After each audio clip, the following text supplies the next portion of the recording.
Hello and welcome to part 3 of Getting Started in Photoshop.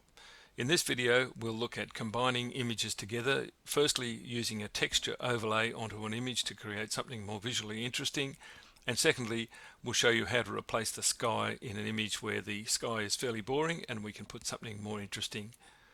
So let's get started. Now that we've had a fairly close look at making selections and saving them in Photoshop, let's have another little look at some of the aspects of working with layers. We've finished with the bear, so let's put him to sleep for now, and let's have a look at another image. We're going to use this image to create a texture overlay, so let's just have a look firstly at how we apply adjustment layers and the blending modes that go with them. Let's just initially look at applying a curves adjustment layer to an image. Now I've created a new curves adjustment layer. Here is the adjustment layer, here is the mask, and you'll see that there is no adjustment being made. But if I just simply now look at my blending modes, and as I scroll down you'll see that there are little dividing marks between different groups of the blending modes. These identify the different types of blending modes.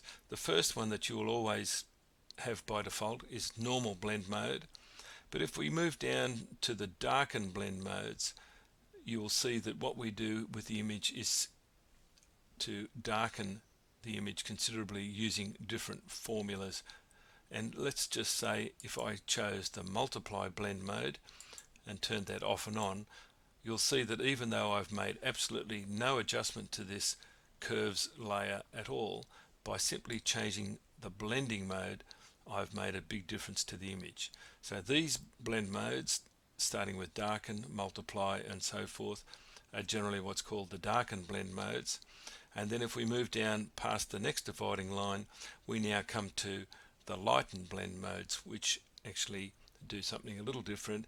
And if we selected screen, for instance, we now find that although again no adjustments been made, we've now lightened the effect on the image. And these all work in slightly different ways. And then the next group, groups of adjustments that work in a slightly different way, starting with the overlay blend mode. And what happens here is that any tone in the image that's below mid-gray gets blended to multiply, and any tone that's above mid-gray gets blended to screen mode. So what it does is it dramatically increases the contrast in an image. So you go from something like this to something like that without making any adjustment whatsoever to the curves. If we go then back through our blend modes, we have overlay blend modes, we have soft light, hard light. They're all just variations on that same principle, and again different blending modes, most of which you will never use, except for the ones down at the bottom where we might blend based on color or luminosity, and we'll show an example of that very shortly. So that's just another quick tour through the different blend modes. But we also have a number of different types of adjustment layers or layers that we can use on our image. We've looked at all of the adjustment layers, but we can also do things like create new layers that involve things like a posterized threshold, gradient map, selective color, and so forth that are shown in this toolbar, but they're not actually shown as a shortcut.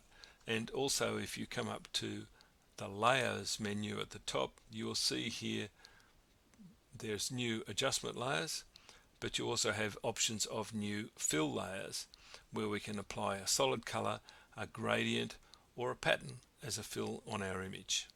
We'll come back and look at those in a minute. What we're going to look at now is how we can actually apply a texture overlay to an image and blend that to make something really creative. So let's say we've got this image of this old vehicle that's with the cracked and peeling paint, and we'd like to give that a little bit of a boost. I've got another image open here that is just a photograph of another piece of an old rusty vehicle that I'm now going to blend with this base image as an overlay and create an extra layer of texture. To do this, we need to open the second image that's going to form the overlay and go up to our toolbar and select the top tool, which is called the move tool, which is like a 4-pointed arrow. And how we use that is we click on the image with this tool, click and hold with our left mouse button, click and then drag the image up and over, hover on the tab at the top until we see the image appear that we want. We don't release the button yet. We continue to hold our button down, drag it down, and then drop it on our image. But before we release the button, if we hold down the Shift key, it will center that overlay image on the image below. So we hold down the Shift key, then release the button, and you'll see that now we have a layer on top of the base image. So here I have our base image. We have the adjustment layer that I made earlier that we no longer require, so I'm going to delete that. Click and drag over the trash can and then release to get rid of it. So we have a new texture layer over the top of our image, but we can't see the original image underneath.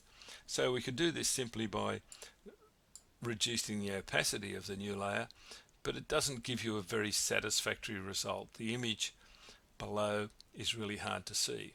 So this is where we use the blending mode to create the effect we want. And the most commonly used blending mode for a composite layer like this is to use overlay blend mode. And you'll see now that I've selected that, I've got a lot of information coming through from the image below. The effect is a little bit overboard, so let's just reduce the opacity of this layer back until we find something that is quite satisfactory. Something like this looks pretty good. But my problem is I really wanted to keep the name badge of this old vehicle free of this extra texture. So how do I do that?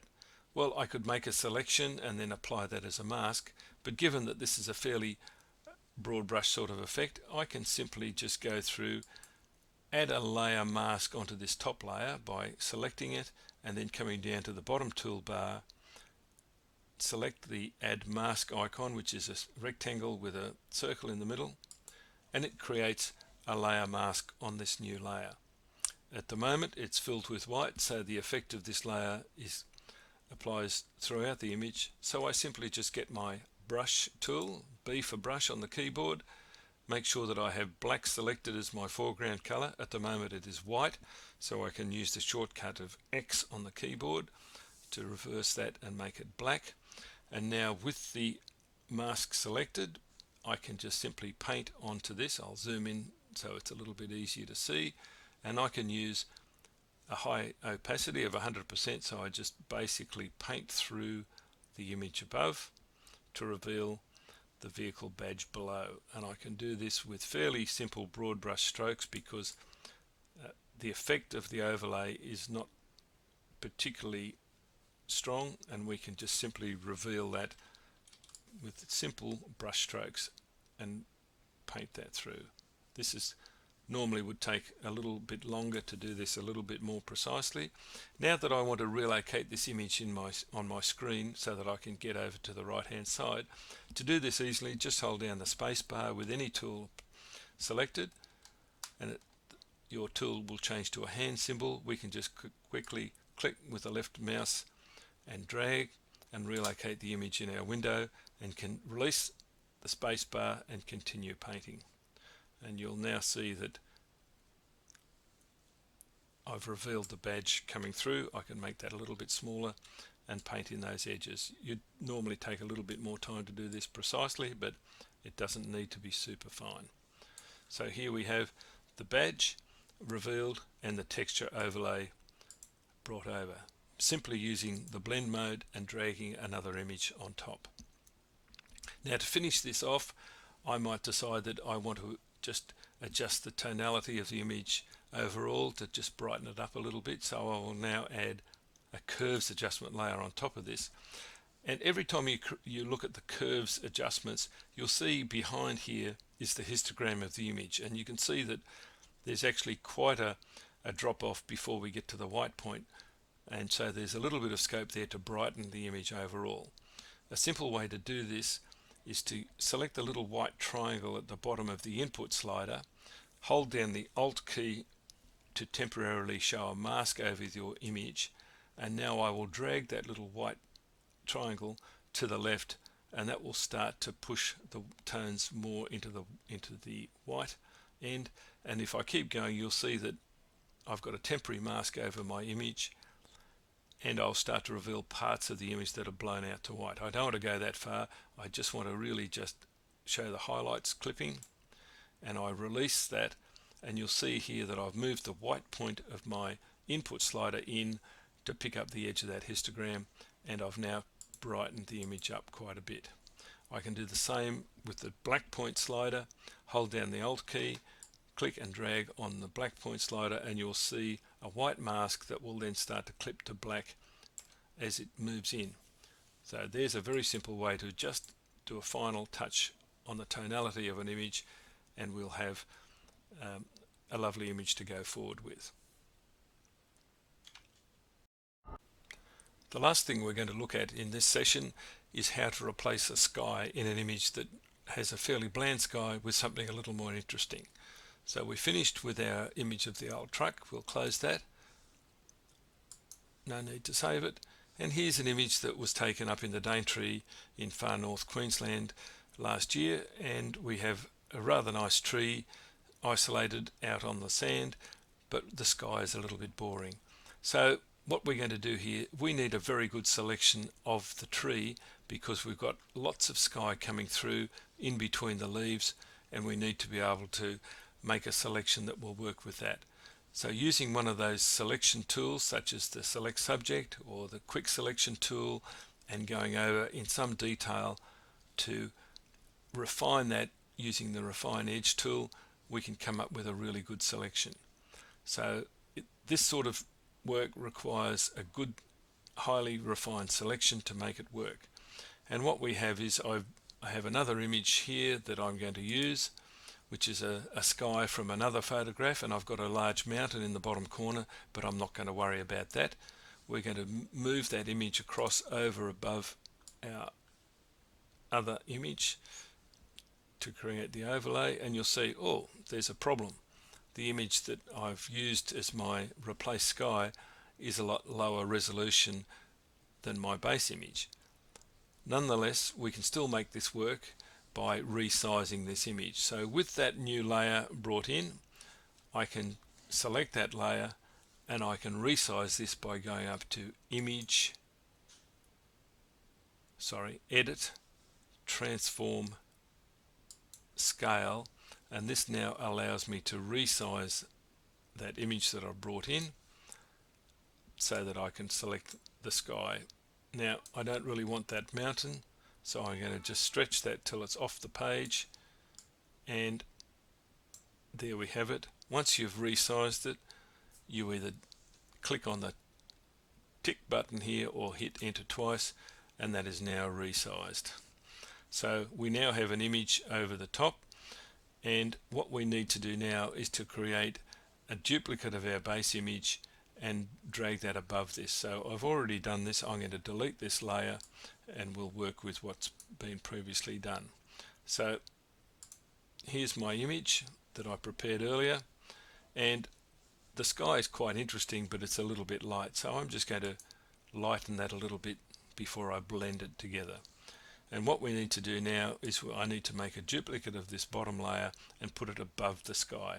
So if I drag that layer down to the make new layer icon at the bottom, it will create me a new copy layer, and I'm going to drag that up to the very top, and you'll see here that I have previously created a layer with the mask, but we'll apply it to this new layer for the example.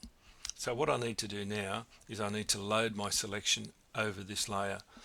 So I would go up to Select, Load Selection, and this will allow me to load the selection that I previously made and saved. And I've called that Sky, so let's load that selection, and you'll see now that everything except the sky is now selected in some detail. So all I need to now do is put a layer mask on that layer, and here we go. Here's my image with a mask, And so we're seeing through this image down to the sky image below. And you'll see if you zoom in quite tightly, you'll see that that selection's worked really well, and we're seeing the sky coming through all the way through and not disrupting the base image. And if you need to refine that mask again, you can click on that mask, select Alt and click again on the mask to load the mask over the image, and you'll see there's a few little spots that didn't get selected terribly well. So now I'm just going to fill those in using my brush tool, B for brush, and then make sure you select white as your color to paint with. So X is the shortcut key, gives me white as my color, and now I can just fill in those little areas that my selection tool really didn't pick up terribly well, and I can just refine those in. And I want that little ship that's on the horizon to be included. Hold down the space bar to allow me to move the image across, and here's a few more areas that weren't terribly well selected, and I can just paint through here.